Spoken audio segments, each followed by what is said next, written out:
All right, welcome to Witchpolice Radio. Here's a quick hit. It's a short conversation with someone who is doing something interesting in the local music scene. So the guest on this one has been on the show before, but it's been a few years. And when you were last on the show, we weren't talking about music at all, or at least not your music. We were mostly just talking about Hot Sauce and your label. So I think the best way to sort of kick this off is if you want to introduce yourself in the context of what it is you're doing musically. Okay, so my name is Patrick Michalishyn. I was here for a hot sauce company that I have. I was here for a record label that I ran called Sounds Escaping. And during this pandemic, I had months where I was just super bored. A lot of friends were putting out music. Andre is doing Tapeworm with samples and beats, and I love what he does. And my friend Susie has been putting out just solo experimental stuff. She drums in Soft Switch. Okay, cool. Yeah, she's been doing solo stuff using pedals and stuff that Andre's built. And I just saw my friends doing all this cool stuff, and I just threw my hat in the ring because I was bored. Yeah, and I thought if they can, if it's that easy to do, just to record something and put it out there. So I've been teaching myself how to, record, mix, come up with cool sounds, and started a band camp. Everything is free. Everything's free to do. So I just started doing it. And awesome. Well, it's a good use of time during the pandemic, right? I mean, like, everyone is sort of stuck in this weird situation where a lot of the things we used to do just can't happen anymore. So coming up with a creative outlet, I think during this time is a good idea. Yeah, it's been kind of wild. Like, I don't work, I just do the hot sauce thing. So with all the farmers markets canceling, right, it's sitting at home. I do a lot of stupid Photoshops for the business just to try to keep my mind going. And yeah, I had a bunch of gear kicking around upstairs, stuff that I've just acquired over the last few years, and I'd make bleep loops for myself, and started messing around with Audacity and multi-tracking and just making things that sounded good that I could listen to in the background. Like, I alternate now between like William Basinski, Brian Eno, and then just the crap that I've been doing upstairs for the last several months. Nice.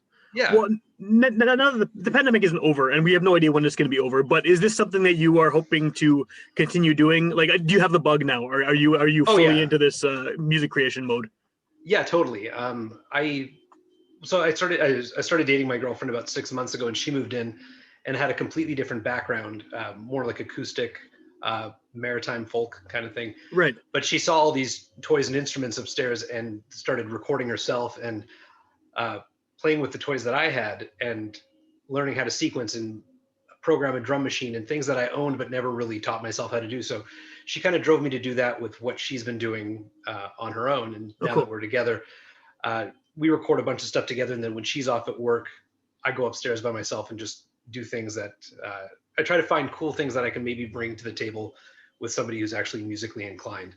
But I've got the bug. I kind of befriended Greg Hannock from the Graffiti Gallery. Yep. And we talked a bit about music, and we trade stuff back and forth. So that's been exciting. And when Space Doxa comes back, he's invited me to perform, which I'm really excited about. And Susie from Soft Switch actually started a group on Instagram called Zewa Zewa Ooh Ooh Ooh. It's named after Delia Derbyshire's song. But people in Winnipeg who are making solo experimental or small group experimental music are encouraged to submit to her page, and she'll kind of showcase you. And she's done that twice. Cool. She's done that twice for me now, and it's kind of like, it's not only I'm putting it out there, but someone else is taking that and just giving it to a slightly larger audience. So I'm out there now. That's a good way to do it, I think, too, especially when you're doing something that maybe isn't, like you said, it's experimental music, right? It's not necessarily something you can put out there and be like, hey, guy who listens to pop radio, you might love this, right?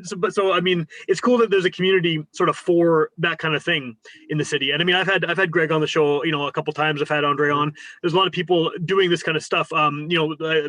It seems like there's a community around people bleep-blooping with whatever they kind of cobble together and create their own weird soundscapes and stuff. So yeah, it's cool to see that you're kind of becoming a part of that.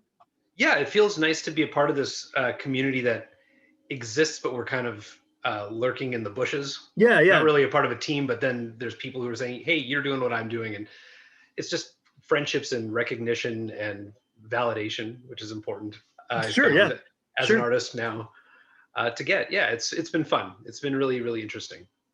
one thing I like about what you're doing is, I mean, outside of the music itself, which I do like as well, but the fact that you're doing this under your own name is kind of cool, because it seems like this is the kind of project that a lot of people will come up with an alias, and this is kind of like this weird experimental shit they do on the side, but you're doing it as you, which is kind of cool, especially because this is sort of your first foray into anything like this, right? Well, I know no one's ever going to have the same band name or want the same performance name. Right. And I've got a bunch of musician friends on Facebook, and I saw Michael Falk put out a status a while ago about how he has a band, and turns out there's like 6 other bands around that have that name too. Right. So it's just kind of avoiding the headache and just putting it out there. And it's easy to find. If someone types in my name, it's just another page that they can explore me at. Assuming they can spell it. Yeah, spell check is something that I don't know. It eludes my name, or my name eludes it. Yeah. Yeah.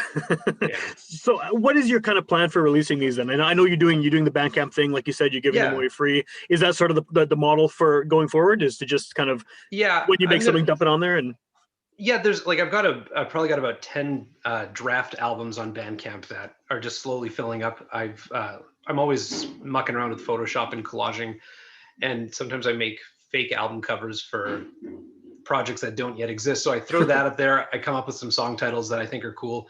And eventually when I have audio that I feel fits that I'll throw it up. Oh, cool. Some things are just, long drawn out drony ambient pieces. Some things are a bit more sequenced with whatever effects I feel like mucking around with. It's just about finding sounds and finding something a bit cohesive and then chucking it up there. Yeah.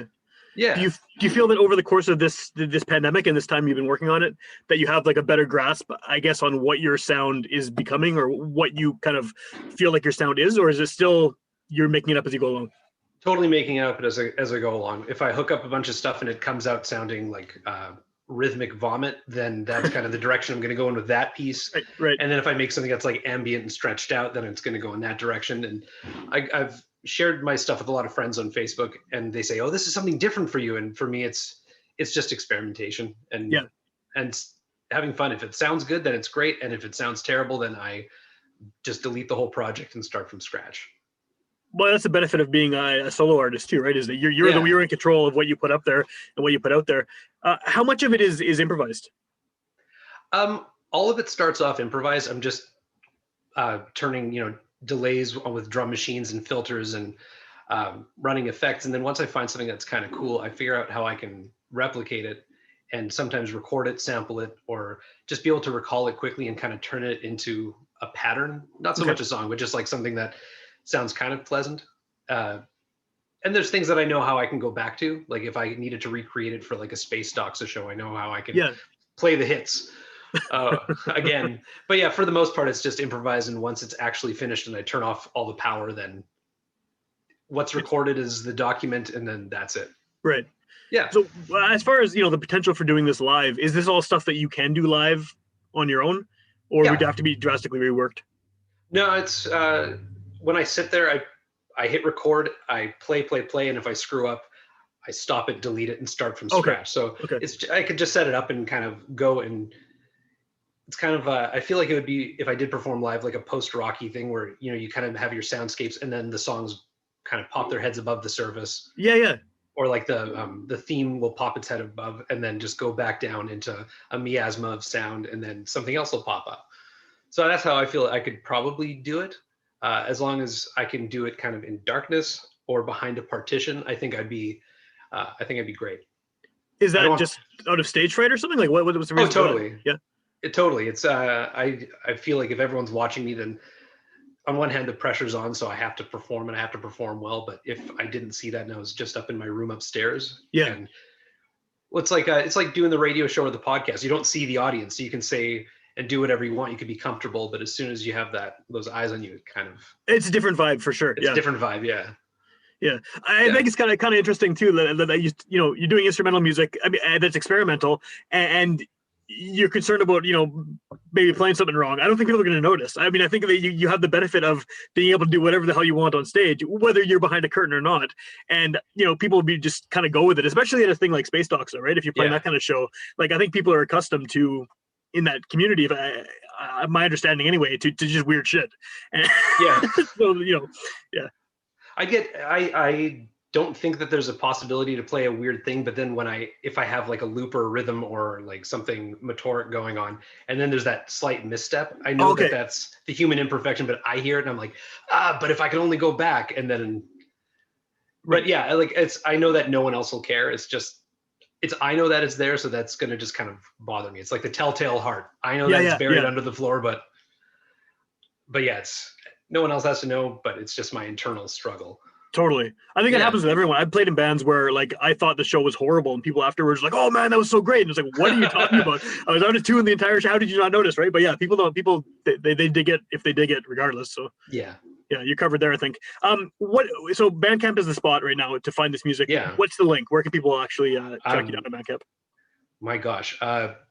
You can go down the rabbit hole and go from like Instagram to Instagram to Instagram if you find the hot sauce.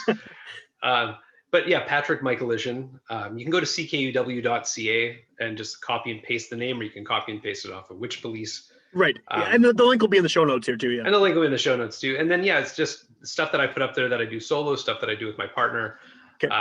And it's kind of ever growing. I've got a couple collections of just demos that didn't quite make the cut, or just like nice loops that I wish I could, Lego into a full set, but and all that stuff just kind of trickles out. And if you want to be my friend on Facebook and kind of have early access to stuff that I just send to everyone to say, am I doing a good job? Yeah, you send me weird stuff all the time. It's kind of cool. Yeah.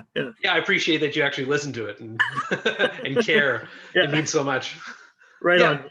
Okay, well, before we end this, do you want to just plug your hot sauce? We might as well, right? Yeah, sure. This is apparently a hot sauce show now because I've done 2 different hot sauce companies that have been on the podcast. So I wish that you had the bottles so we can try them, but I know you're in a rush. 1882 Fruit-Based Hot Sauce is the hot sauce company. You can find me on Instagram, Facebook, and all that stuff.